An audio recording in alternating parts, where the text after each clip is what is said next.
ሰላም ሰላም እንዴት ናችሁ? ውድ ቤተሰቦቼ ሁሉ አማን ሁሉ ሰላም። ምን ያለው በጣም ደህና ነኝ። በሀገር ውስጥም በሀገር ውጭም ያላችሁ ደጋግ ኢትዮጵያውያን በመጀመሪያ ደረጃ እግዚአብሔር በስደት ዓለም ከመሰቃየት እሱ ይጠብቀን፣ አግኝቶ ከማጣት እሱ ይጠብቀን። የምር የሰው ልጅ በማጣት መቀጣት የለበትም። ማግኘት እንዳለ ሁሉ ማጣትም አለና እሱ ይጠብቀን። ያገኘነውን ነገር አያሳጣን። ከሰው ፊት መቆም ከባድ ነው። በነገራችን ላይ የሰው ፊት እሳት ነው፣ በጣም ሲበዛ ማለት ነው። እህታችን እንግዲህ መሲም በጣም እየተበሳጨ ነው እንደምታዩት።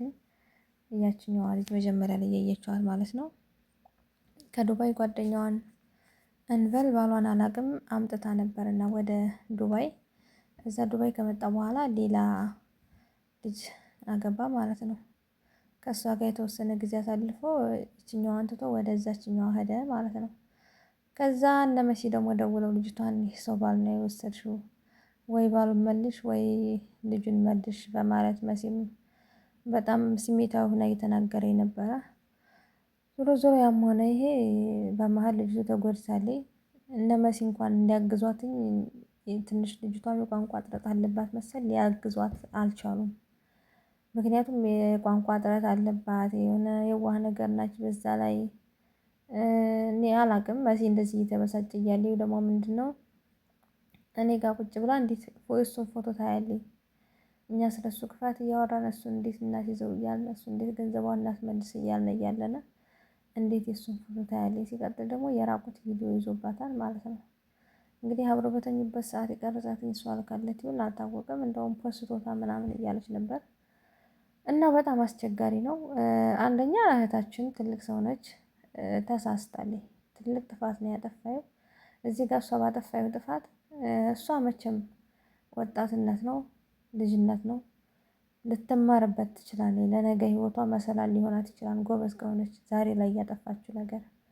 ቤተሰቦቿ ግን እውነት ለመናገር አንገት አስደፍታቸዋለች ማለት ይከብዳል። ሁላችንም እንደ ኢትዮጵያ ስናስበው እንዲህ አይነት ትንሽ ወጣ ያለ ባህሪ እኛ ባህላችንም አስተዳደጋችንም ስለማይፈቅድ፣ ልጅቷ ደግሞ ከማንኛውም ማህበረሰብ እንደወጣች አስቸጋሪ ነው። ይሄ ነው ለማለት ማለት ሁሉም በየቤቱ የእናት ልጅ ጉምጉም ይባላል። በዚህ አጋጣሚ ቤተሰቦቿ ምን እየተሰማቸው እንደሆነ ሳስበው ትንሽ አስቸጋሪ ነው። እዚህ ጋር የእሷ ቢጤዎች ስራ ቦታ ሄደው ታግተው ብር ተዋጡ ይባላል፣ አዋጡልን መገኛቸው ጠፍቶናል ይባላል። እዚህ ጋር ደግሞ ብቻ ብዙ ነገር አለ። እውነት ለመናገር ስደት ላይ ብዙ የምንማርባቸው ነገሮች አሉ። እዚህ በወንድ የምትቀጣለች፣ ለወንድ ብር አበላው፣ ወንድን ከኢትዮጵያ ሳውዲ ከኢትዮጵያ ዱባይ ያስገባው፣ እንደዚህ አድርጎ ከዳይ፣ ሌላ ሴት አገባብኝ ትላለች።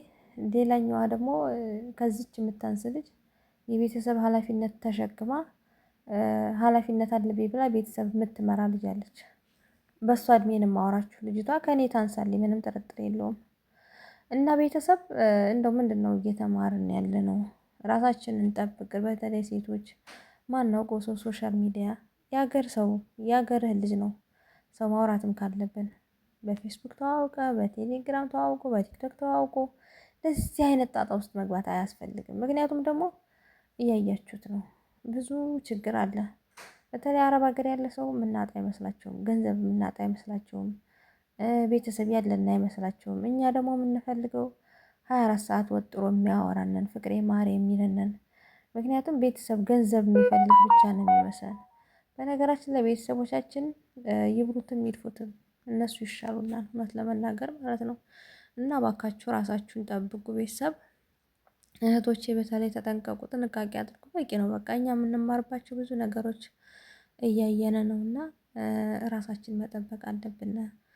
ማለት አንዳንዴ ደግሞ የሆነ ነገር ሲፈጠርብን ቤተሰባችን ማሰብ አለብን። ወጥተን እንዲህ አይነት ነገር ስንናገር የኛ ቤተሰቦች ምን ይሉ ይሆን እንዴ? እስኪ ያስቡት። አሁን ይህችን ቤተሰብ እኮ አንገት ነው ያስደፋያቸው በአደባባይ። እና ቤተሰብ ይኸው ነው። ራሳችንን እንጠብቃላለሁኝ። ቸርን ሰንብት። ላይክ ሸር ሰብስክራይብ በማድረግ አሁንም እንድታበረታቱኝ አይዞሽ እንድትሉኝ እንደተለመደው ደጋግ ኢትዮጵያውያን እፈልጋለሁ ማለት ነው። ሰላም ሁኑልኝ፣ ሰላም ሰንብቱልኝ። የነገ ነገ ወዲያ ሰው ይበለና። መልካም ጊዜ። ወዳችኋለሁ ውዶችዬ።